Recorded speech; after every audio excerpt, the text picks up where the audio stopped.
Thank you so much for giving this to us.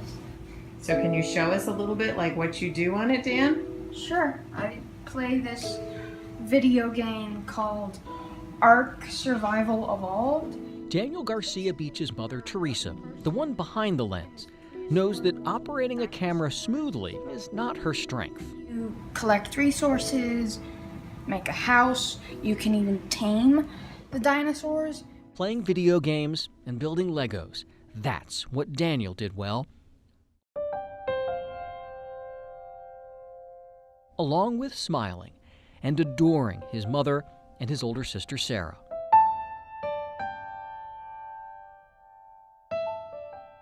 When this Rockville, Maryland family faced a medical crisis a couple years ago, Theresa wondered if what she does so well during her day job could help her son and help other children facing a grim diagnosis.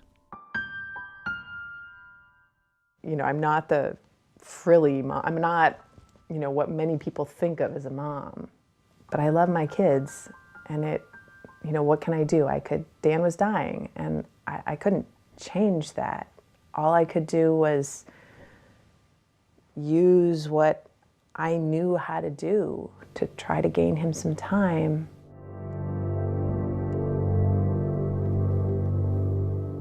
When Daniel was 11, osteosarcoma, a bone cancer among the toughest to treat, invaded his leg. If you don't do chemotherapy, pretty much all the kids die, okay? With chemotherapy, you get some kids who make it. It's survivable if caught early, and more importantly, if the patient can outlast round after round of barbaric chemotherapy treatments. He was getting mustard gas at the same time there was all that stuff going on in Syria with mustard gas, and they were talking about how how mustard gas kills people. And I was like, yeah, I know all about this. I see the second-degree burns, and I see the coma, and I see the neurotoxicity and the seizures. Daniel turned 12 during his chemo treatments. He held on, only to find out that to live, the right leg had to be partially amputated. It's a roller coaster ride. Dr. Falasfa Wadajo, an orthopedic oncologist with Virginia Cancer Specialists, grew close with the Beech family while performing multiple surgeries on Daniel. From the beginning till the end, I mean, it was a very close relationship, so somebody I really will never forget. Dr. Wadajo says the tragedy facing osteosarcoma patients is the treatment protocols and survival rates have not improved in 30 years. Clinical trials are failing, and about half of these young patients relapse, and most who do not live long. It's terrible. You know you're failing them. You know you can't do anything. They know you're trying your best, but there's just no happy endings, unfortunately. There were snapshots in time that gave rise to hope for the Beech family. You look awesome, kid. Oh, wow, look at that. Daniel's mother was so moved by her son's refusal to give up that she responded in kind. I mean, what did I have to lose at that point, right? My kid was dying. Theresa had Daniel's tumor genetically tested. She even taught herself enough about cell biology to identify drugs not used for his kind of cancer that ended up extending his life. But while digging into the science of this dreaded disease, she uncovered a sobering truth. Given Dan's response to chemotherapy, I knew he was likely to die. And when he relapsed, I knew that he was almost certain to die.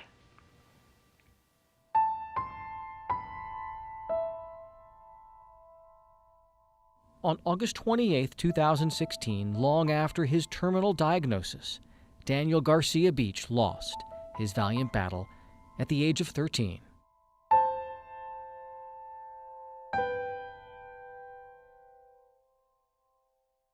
He suffered horribly.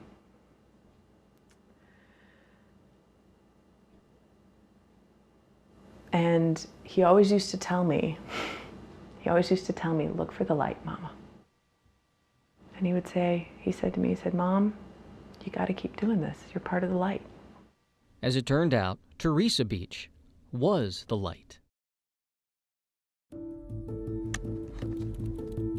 In the final weeks of Daniel's life, Theresa had the tenacity to ask for, and the good fortune to receive, the genetic data of nearly 100 osteosarcoma tumors from parents of patients, along with a foundation that tests for genomic abnormalities. I would work on this whenever Dan was sleeping. In only a matter of months, this heartbroken, furious, and driven mother with no formal medical training independently validated what only a handful of experts have discovered. Through statistical analysis, she uncovered patterns in the tumors of patients with poor outcomes. Her research suggests a strong link between genetic mutations and a patient's prognosis, which could one day, with the right funding and research, lead to a breakthrough in certain cancer treatments. What she has done, though, that I think is unique and may not happen again anytime in the near future, is that she's able to fuse the passion of a patient advocate, of a parent, of a grieving mother with real science.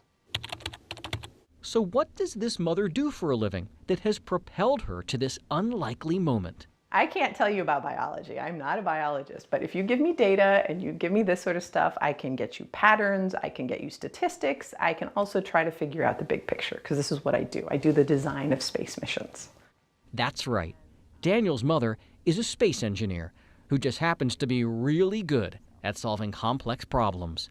In fact, her job also led her to another aha moment that researchers want to explore. Beech says a communications network, like the one pictured on the left, looks and performs a lot like a cancer cell, as seen on the right. They look a lot alike. Target the choke point in a network and you knock it offline. Maybe that theory could apply to killing cancer cells. They channel a huge amount of traffic through them, and if you attack that choke point, you can bring the network down. Daniel had a virulently aggressive form of osteosarcoma that spread like wildfire. News of her findings helped launch the first ever osteosarcoma conference, which was held in Miami in February. Beech spoke at that conference and connected with renowned researchers who now want to collaborate with her, including Dr. Rosie Kaplan, a pediatric oncologist and scientist at the National Cancer Institute, which is within the National Institutes of Health in Bethesda. To take that information and try to help another patient, I think it's transformative that she does this, and I think it's pretty startling. Yeah, let's look at it.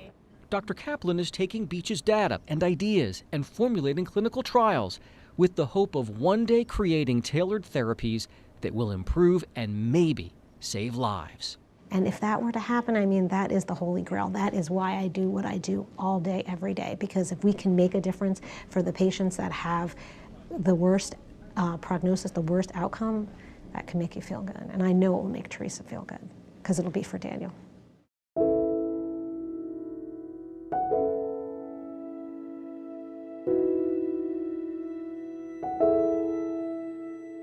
When Daniel was in his darkest hours of treatment, his mother brought him complex Star Wars Lego puzzles to build. So this was Dan's room. This was his bedroom. And then this is his Lego wall. Those sets remain on display at the Beech home as a testament to a child who never gave up. Every time he would go into the hospital, we'd get one of those big Star Wars Lego boxes. And he and I would do the Star Wars Legos together. So these are all of the ones that we did through his 2 years of treatment. In a way, this mother and son have not stopped collaborating. Theresa Beech will tell you everything she has achieved in these inspiring and heartbreaking months, and anything she uncovers in the years ahead will be because of Daniel, and that maybe in time, the pieces of the complex and maddening puzzle that is cancer will fall into place, so children will not have to face an unforgiving future. My boy only lived 13 years. And he'll never marry or have kids or any of those normal things, but his life had meaning. And if it had any meaning, and I can take that on, then maybe somebody else's kid will make it. For ABC 7 Stories, I'm Jay Korf.